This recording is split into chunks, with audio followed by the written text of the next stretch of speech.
Hello friends, मेरा नाम कृतिका है। अभी फ़िलहाल मैं दिल्ली गवर्नमेंट में एक टीचर हूँ।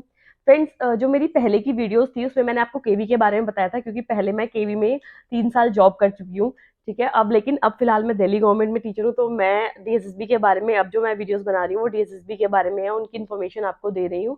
बट आज की जो वीडियो है वो केवी के बारे में है। केवी की कुछ इन्फॉर्मेशन आप लोगों के साथ शेयर करनी थी, इम्पोर्टेंट है। देखिए, केवी का रिज़ल्ट आया, काफ़ी सारे बच्चों का सिलेक्शन हुआ, ठीक है? लेकिन बहुत सारे बच्चों का सिलेक्शन कुछ मार्क्स से, मतलब ऐसा होता है 1 मार्क से रह गया, उनको मतलब जो दुःख आया होगा ना, मतलब बहुत उनका तो बहुत ज़्यादा मतलब उनको दुःख हुआ होगा कि 1 नंबर से रह गया या किसी का आधे नंबर से रह गया। अच्छा, केवी की जो लिस्ट आई थी वो पॉइंट में आई थी, जैसे कि अनरिजर्व कैटेगरी की 134.90 समथिंग थी, ठीक है? तो कुछ ऐसे भी होंगे जिनका पॉइंट से रह गया होगा, ठीक है? लेकिन मैं आप लोगों को एक बात बता दूं, केवी का पिछला हमेशा से रिकॉर्ड रहा है वेटिंग लिस्ट निकालने का, ठीक है? तो आज की वीडियो में मैं आपको कुछ इंपॉर्टेंट पॉइंट कि वेटिंग लिस्ट कब तक आ सकती है, कितने कैंडिडेट्स की आ सकती है, कितने मार्क्स और कम हो सकते हैं वेटिंग लिस्ट में, कितने कम वेटिंग लिस्ट जाएगी, इस सब के बारे में बात करेंगे। चलिए स्टार्ट करते हैं। देखिए फ्रेंड्स, पिछला अगर आप रिकॉर्ड उठा के देखेंगे तो वेटिंग लिस्ट हमेशा से केवी निकालता है। क्यों? उसका एक बहुत बड़ा रीजन है। क्या होता है कि केवी में बहुत लोग अप्लाई करते हैं, लेकिन जो तैयारी कर रहे होते हैं ना, वो क्या करते हैं, 2-3 एग्जाम सेम टाइम पे दे रहे होते हैं, ठीक है?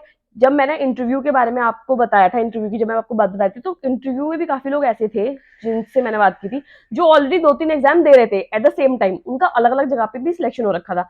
अब केवी क्या है, केवी होम टाउन में तो जॉब देता नहीं है, ठीक है? वहां पे तो आपकी पोस्टिंग होती नहीं है, वो मतलब पोस्टिंग मिलती है दूर दूर जगह, बहुत दूर। कई बार तो मतलब ऐसा हो जाता है कि दिल्ली के कई बार क्या, बहुत बार दिल्ली का कोई है, उसको आप बिल्कुल नॉर्थ ईस्ट के किसी कोने में जाके पोस्टिंग मिली है, नागालैंड में पोस्टिंग दे दी, असम में कहीं पोस्टिंग दे दी, साउथ में बिल्कुल कहीं जाके पोस्टिंग दे दी, ठीक है? इवन मेरी खुद की पोस्टिंग जो थी वो साउथ में थी, केरला में थी, मैंने आपको बताया था। तो उससे क्या होता है, काफी लोग ज्वाइन नहीं करते, ठीक है?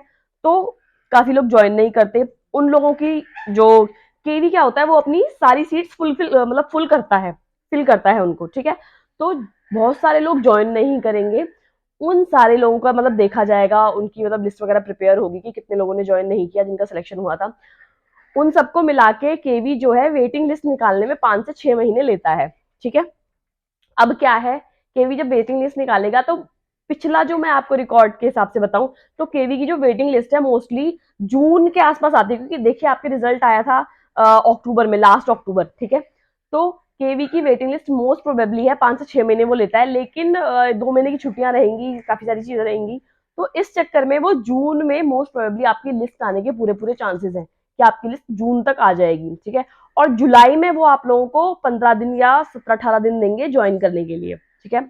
अब कितने कैंडिडेट्स की लिस्ट आएगी, इस पे हम बात कर लेते हैं। देखिए, पिछली बार क्या था, इस बार केवी में बहुत बम्पर में वैकेंसीज आई थी, अराउंड 6000 सीट्स थी पीआरटी की, अगर मैं बात करूं तो, ठीक है? पिछला जो टाइम था पहले, 2019 में जो वैकेंसीज आई थी वो तो काफी कम थी, 2200 या समथिंग 2500 थी। उससे पहले जो वैकेंसीज आई थी वो 4000 समथिंग थी, ठीक है? उस टाइम पे भी केवी 300 350 कॉमन है, इतनी वेटिंग लिस्ट बच्चों की आई है। मैं 2017 वाली ज्वाइनिंग की अगर बात करूंगी, उस टाइम पे अराउंड 300 लोगों की वेटिंग लिस्ट आई थी, बल्कि जो वैकेंसीज थी वो भी कम थी इस बार से, ठीक है? तो इस बार तो बहुत ज्यादा वैकेंसीज हैं, तो ऑब्वियसली जब वैकेंसीज ज्यादा होंगी, सीट्स ज्यादा होंगी, तो वेटिंग लिस्ट भी ज्यादा आने की उम्मीद है, ठीक है? तो कितने बच्चों की हम उम्मीद कर रहे हैं निकलेगी, मैं 450 अराउंड लोगों की तो वेटिंग लिस्ट आएगी, ठीक है? क्योंकि आप ये मानिए, सच में ऐसा है, काफी लोग 500 अराउंड तक का वो एक लमसम लेंगे, काफी लोग ज्वाइन नहीं करते, लिटरली काफी लोग, मेरे साथ काफी लोगों की पोस्टिंग हुई थी, और मतलब जो सिलेक्शन हुआ था, जब मेरे साथ जिस स्कूल में मैं गई थी उसमें काफी लोगों का नाम था, बट 3 लोगों ने मेरे स्कूल में भी ज्वाइन नहीं किया था एट द सेम टाइम, मैं आपको बता दूं, ठीक है? तो कई बार क्या होता है, लड़कियां होती हैं, पेरेंट्स से बहुत ज्यादा दूर नहीं भेजना चाहते, या फिर मैरिड वुमेन्स होती हैं, अब सब कुछ डिस्टर्ब हो जाता है, बहुत ज्यादा दूर कहीं पोस्टिंग हो जाती है, उनको भी मतलब फैमिली नहीं भेजना चाहती, या कई बार नहीं भेजती, कुछ सिचुएशन में नहीं जा पाते, तो बहुत सारे लोग ज्वाइन नहीं करते, बहुत सारे, ठीक है? तो अराउंड 500 आप मान के चलिए कि वेटिंग लिस्ट निकलेगी। अब कितनी कम रह सकती है, कितने लोग उम्मीद कर सकते हैं? देखिए, अगर आपके, मैं आपको एक झूठी होप नहीं दूंगी कि भैया वेटिंग लिस्ट 3 नंबर कम चली जाएगी, 4 नंबर कम चली जाएगी, 2 नंबर भी बहुत मुश्किल है, ठीक है? 1 से 1.5 नंबर जिनका कम है वो उम्मीद कर सकते हैं, ठीक है। 1.5 नंबर वाले उम्मीद कर सकते हैं, बट मैं आपको अगर एग्जैक्ट बताऊं तो जिनका 1 मार्क्स कम है ना, पॉइंट में आप लगा लीजिएगा, जैसे कि अनरिजर्व कैटेगरी की जो लिस्ट थी वो 134.90 थी, तो 133 जिनके मार्क्स हैं उससे ऊपर पॉइंट्स में जितने भी हैं उनके तो फुल ऑन पूरे पूरे चांसेस हैं, ठीक है, ये वेटिंग लिस्ट में नाम आने के। अब मैं आपको एक बात बता दूं, जैसे कि अनरिजर्व कैटेगरी की 6000 सीट्स में से सबसे ज्यादा जो पोस्ट थी, वैकेंसीज थी, वो अनरिजर्व कैटेगरी की होती हैं, फिर ओबीसी, एससी, एसटी ऐसे ऐसे करके होता है। तो जो वेटिंग लिस्ट आएगी ना उसमें भी सबसे ज्यादा बच्चों का नाम अनरिजर्व कैटेगरी में ही आएगा, ठीक है, उसके बाद ओबीसी, उसके बाद एससी, एसटी, फिर बाकी की आगे की वो है मतलब जो सीट्स हैं, ठीक है।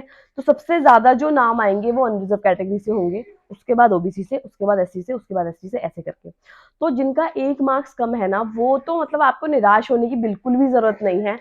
डेफिनेटली मतलब बहुत ज्यादा चांसेस हैं आपके, 99% अराउंड चांसेस है कि आपका लिस्ट, आप अपना नाम लिस्ट में देखोगे।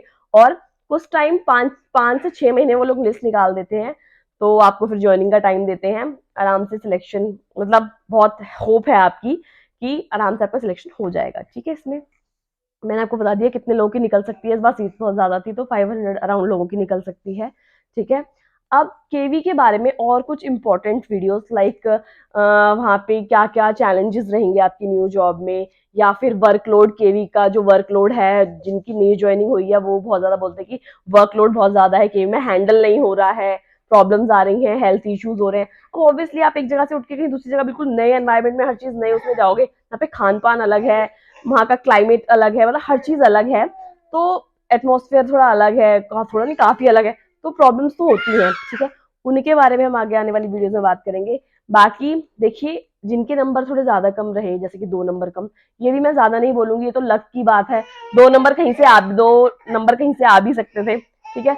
तो उनको निराश होने की बिल्कुल जरूरत नहीं है, आप आगे प्रिपरेशन कीजिए, अपना तैयारी कीजिए, DSSB का बहुत अच्छा मौका है, चांस है, बहुत अच्छी जॉब है, एक अच्छी, केवी में जितनी सैलरी मिलती है उतनी ही सैलरी है, तो कोई बिल्कुल प्रॉब्लम की मतलब टेंशन लेने वाली बात नहीं है, यहाँ प्रिपरेशन कीजिए।